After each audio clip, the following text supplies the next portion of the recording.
That was Charles Barkley last week on LeBron James. Now LeBron's decided he's had enough with the Barkley jabs over the years, telling our Dave McMenamin this. He's a hater. What makes what he says credible? Because he's on TV, I'm not going to let him disrespect my legacy like that. I'm not the one who threw somebody through a window. I never spit on a kid.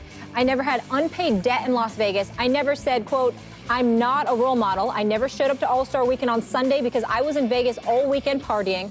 All I've done for my entire career is represent the NBA the right way. 14 years, never got in trouble, respected the game, print that.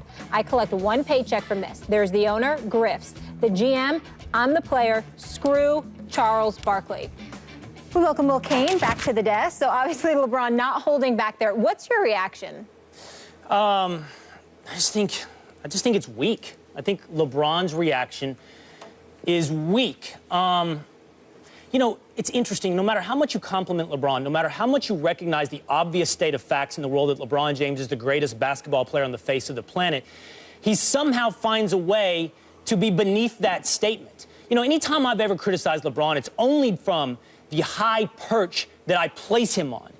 If it's his grammar on Instagram, which I got criticism for, or his language from a victory podium, or in this moment right here, it's only because he is so great that when he falls short of being great, he's wide open to criticism. Let me tell you why this is so weak. First of all, Charles is right from start to finish, and I think almost everyone acknowledges that Charles's words on their face are correct, and they weren't an attack on LeBron at honestly a very deep level at all. He's got the highest payroll in the NBA. They're playing the most in luxury tax, and LeBron James still wants more and more and more.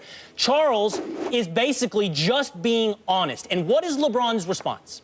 What is his response? It's an ad hominem attack. The weakest form of attack. You know, if there's any theme today, as I've had conversations with you today, Max, if I've had conversations with you, Stephen A., it's this.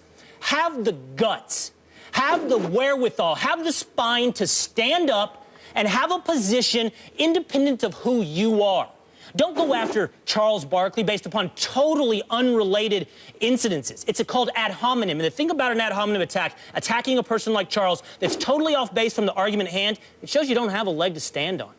I guess LeBron doesn't have a rebuttal to Charles' they've given you everything they want, that you want. I guess LeBron doesn't have a rebuttal to Charles as you're being whiny. I guess he has no rebuttal on the substance. Instead, he's resorted to the tried and true clarion call. That's happening right now, by the way, on my Twitter. Clarion call of morons and, more than that, weak people who cannot form an idea that can withstand the slightest bit of rebuttal. Attack them as a person. Attack them for something unrelated. Good job, LeBron. You're just like every other internet troll on this. Go ahead, Max. As I said when we discussed this in the last hour, yes, it was an ad hominem attack on Charles Barkley. It's, you know, he murdered the messenger. He didn't like the message, so he went after the messenger.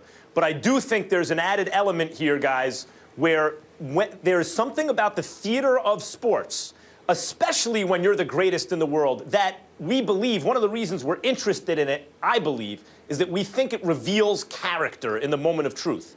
And so when you go after someone for their lack of competitiveness, as you see it, or their inability to come through in a big moment, not that that's what Barkley was doing here to LeBron, but he was kind of going after his spirit of competition, I can understand why someone would take that personally and then go after the critic rather than the criticism.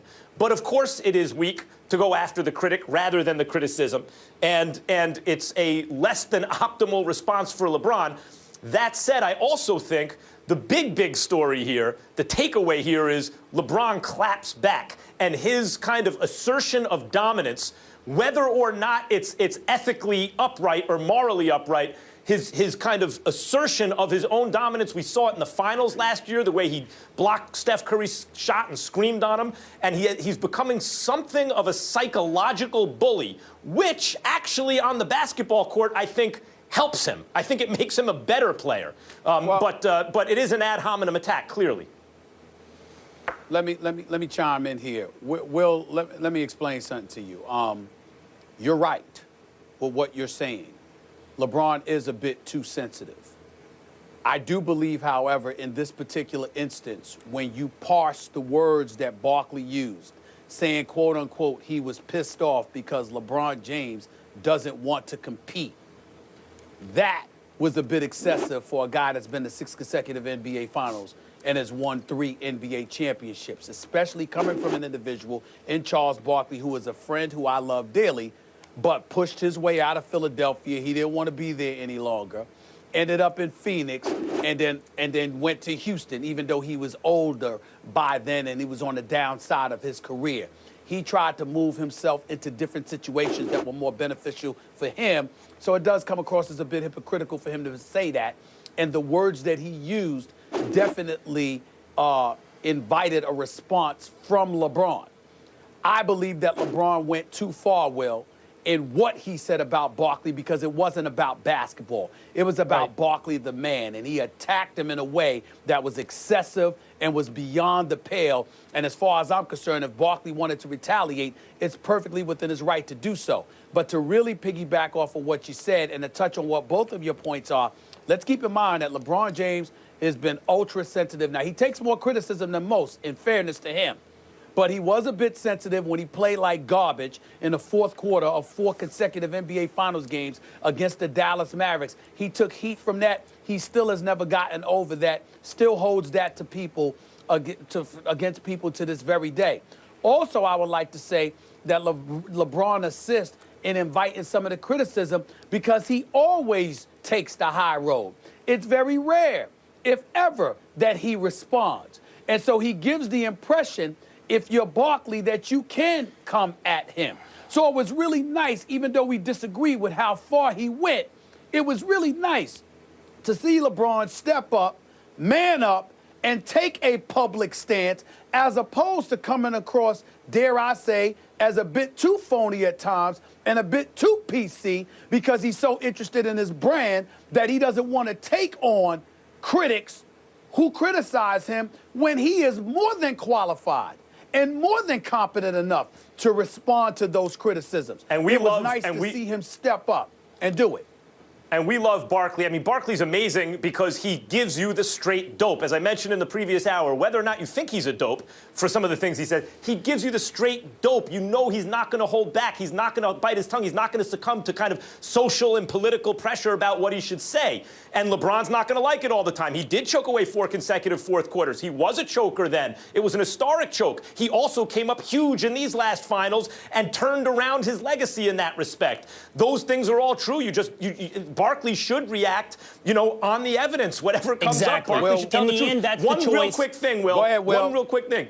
But LeBron James in his 14th season, Barkley joined the Rockets with Olajuwon and Drexler in his 13th season. The thing about that, chronologically older, but younger in his NBA The thing career. about that, Max, is the choice that LeBron made was ultimately the weak choice, but we can all understand how he gets there. Max, I know you get stuff on a daily basis that attacks you as a person. I do, I can promise you. And Stephen A., I imagine you get more than any of us combined. But you make a choice constantly. How are you going to engage with this or not engage with it? And if it is, as you said, Stephen A., that Barkley overstepped his bounds, that the argument was easy for LeBron to debate, he should have just taken on those merits, because if it's an easy one to win, you don't have to attack the person. But apparently, LeBron didn't think he could win the argument. There.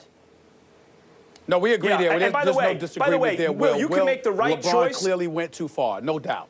You can make the right choice on your timeline for 5, 10 straight years and not respond to any of the morons. And then one day, one of the morons says something stupid, and you write, moron, and then you're in the wrong, right? Even though a million times you didn't do that. Max, I'm about to do it 100 times. The minute I walk off this set, I'm going to do it like 100 times. Both of you put your, everybody LeBron put your phone down. has bitten his tongue this whole time. You know what Herm Edwards says, don't Max, click send. Can I say this real quick? Yes. Max, you know I respect you, right? Seriously. Yes, of course. We disagree with you. We disagree with each other on a lot. And Stephen A., this goes without saying. But I think you're an incredibly smart guy who's often wrong. Likewise.